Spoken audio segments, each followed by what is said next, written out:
Hey everyone, so today's a big day. Terraria 1.4.4 is now live on all platforms, and the very first thing we're taking a look at is a new secret seed. Now, this seed has been hyped up for a while as Red's Magnum Opus, referred to as the Everything Seed, and after reading the patch notes, apparently it's called the Zenith Seed, although I'm more in favor of the Everything Seed. Now, for a little bit of context, Relogic were kind enough to send me an early build of 1.4.4 so that I could take a look at the new secret seed completely blind. In today's video, though, I'm going to be showing you what it's like, how you access it, a couple of highlights, but tomorrow I'll be releasing my full pre-hard mode adventure. So to access the secret seed, you need to enter the code getfixedboi, which is, you know, a little bit strange, and it actually comes from an angry bug report that was sent to Relogic a while back. I've pulled up the bug report because I kind of need to quote it. Just to quote a small part: "Your broke game replaced by awesome as world with my friend's gross as world get fixed boy." And they called the seed Get Fixed Boy. I love it. So after 20 hours of playing this seed, I want to give you some quick advice before you make a world. The best way to look at this seed is as though Relogic have added in a new difficulty option above Master. Here's my advice. If you play Expert Terraria and you barely get by, bump down to Classic. If you play Master and you barely get by, bump down to Expert. Because the way this works is Classic kind of becomes like Expert, Expert kind of becomes like Master, and Master kind of becomes like Legendary. And trust me, it's very, very hard. So let's make a new world and we'll talk about some cool little bits. First off, look at the cursor. It's glorious. So it turns out that the Everything Seed really is an amalgamation of all of the secret seeds we've ever seen in Terraria, plus some new ones. So imagine a world where it's for the worthy, it's not the bees, it's the drunk seed, it's don't starve, it's celebration Mark 10, and some of the new ones, apparently, which I haven't played yet, are called the Remix World, which is like a flipped Terraria world, and the other one is called No Traps, which I don't know if I believe. Like, is that ironic? I haven't checked it out yet. I'm excited to play it, though. Right, so let's check it out. Here it is. Here is Red's Magnum Opus. Honestly, when I first saw this, my jaw hit the ground. Yeah, so this is funny, right? Back in the day, I'm talking like 6 months ago, there was a spoiler with a slime with a fallen star in it. One of my commenters saw that and went, "I know the seed.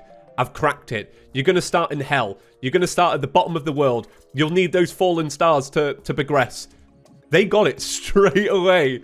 Wow. So, the new wood, which we were teased, belongs to hell. Yeah, so I don't know if this is going to be in regular Terraria worlds. Haven't checked it out yet.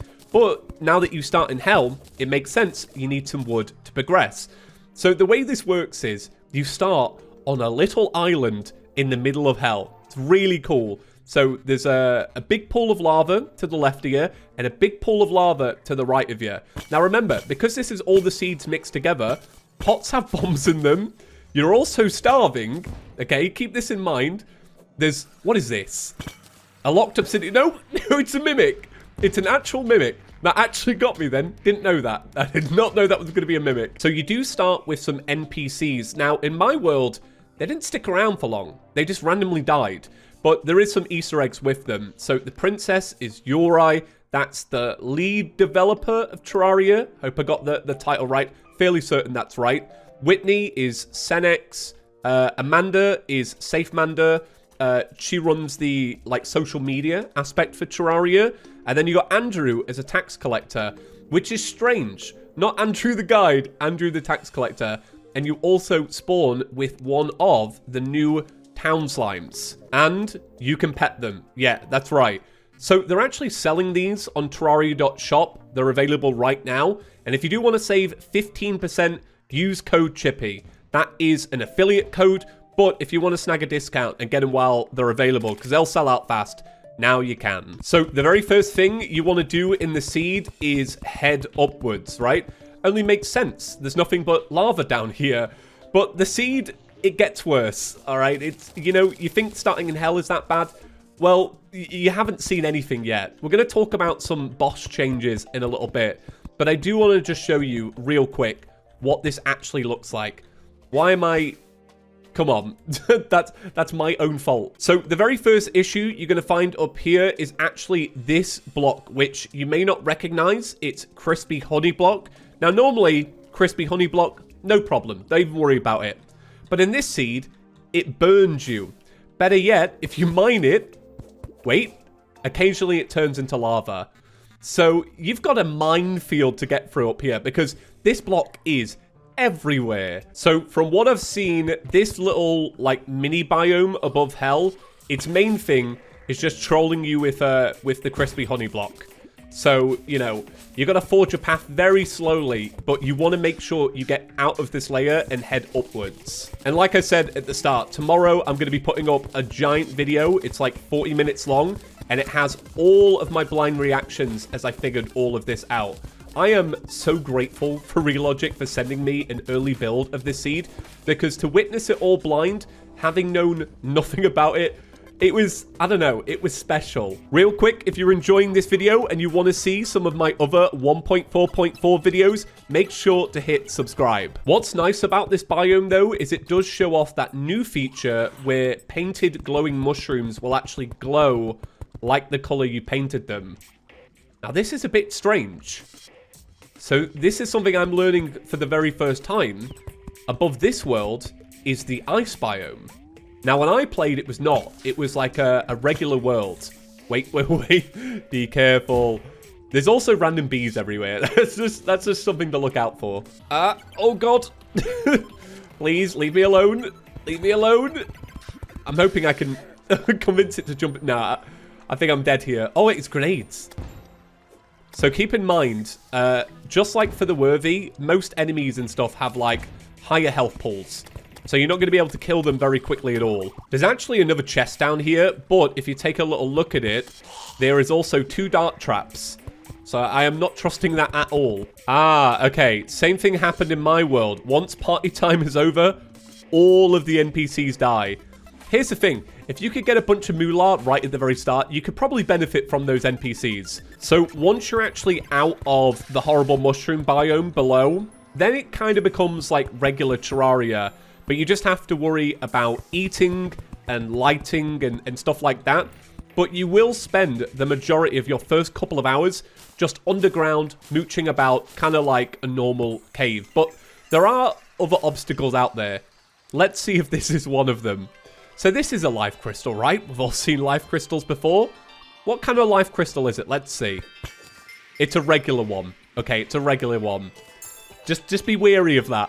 That one was fine. So I completely forgot to mention at the start that Ashwood actually has its own set of armor and its own sword and bow and you know, all the general tools and such. And the armor looks great. I really like it. They didn't necessarily need to go all out for this seed. Like, in reality, you could have just used normal trees down here, you know, because it's a secret seed at the end of the day. But the fact they put in so much effort is what makes this seed so good. So here is one of those new slimes, by the way. Yeah, I can't get over the fact that somebody cracked it from that. I feel like that's some skill right there. Ah, okay. So regular world is on the right. So I do wonder then if the biome you have above you is randomized, because in my world, I had this above, ice to the left, and my ice was actually combined with jungle, like it would be in a drunk seed. So let's see, is it going to be a real life crystal? Hey, we finally found one. So yeah, they've added in boulder life crystals based on the meme. The thing is, it's a boulder at first, but then it does actually turn into a real life crystal, which is very nice. Oh no, it's dark, it's dark. Can't be alone in the dark. So my absolute favorite thing about this secret seed is trying to deal with some of the changes they've made to bosses. Now, after reading the patch notes, apparently these changes will actually take place in the further worthy seed as well, but it's nothing compared to what happens in this seed, because often you won't have the same boss arena that you're used to. So let's talk about some of those changes. First off, the King Slime is much like it is in Further Worthy. It's absolutely giant, And trying to make a good arena for this thing is quite a challenge when you're constantly underground. The Eye of Cthulhu, though, is even better because they've added in a new maneuver. We're all used to it charging you very quickly. Well, it has a new movement where it will actually spin up, it will ricochet projectiles, and actually spawn in a bunch of eyes to chase you. So if you're going to do this fight, you're going to want a piercing weapon. The Eater of Worlds is giant and chunky like he was in For the Worthy, but now when you actually split the Eater of Worlds, every single time you will get a giant Eater of Souls that chases you down. And trust me, these deal so much damage in Master Mode. The Brain of Cthulhu, equally very scary. So now when it enters its final phase, it will no longer show you where it is on the minimap, which was a good little life hack for a while. And it also flips gravity, which is very hard to deal with. To be completely honest, I didn't find much changes with the Queen Bee, but I'll hold up my hands and say I already kind of struggle with the Queen Bee anyway, so not necessarily a bad thing. Skeletron is now absolutely brutal. When you reach the surface of the seed, you'll find that enemy spawn rates are very high, and this means when you're trying to do the fight, you also have to deal with these enemies that can kill you in a couple of hits. Not only that, if you're able to take out Skeletron's hands, he'll actually spawn in casters as well, which means you've got to deal with the fact that you can't get hit by Skeletron, and you also don't want to get hit by the casters because then you might get knocked into the head. And the Wall of Flesh is absolutely glorious. So now as you're doing the Wall of Flesh, it will constantly spawn in fire imps, and these are no normal fire imps. They will aim directly at you and they will fire pretty much continuously, meaning you need to develop a real rhythm for the Wall of Flesh fight and kind of bounce backwards and forwards. So since I've only done pre-hard mode in this seed, I don't know any of the other secrets that are yet to come, but I'm going to keep playing. I'm going to keep exploring. I'm going to keep pulling out my hair. And if we find some more secrets, well, I'll let you know. Tomorrow, there will be that video going over my first 20 hours.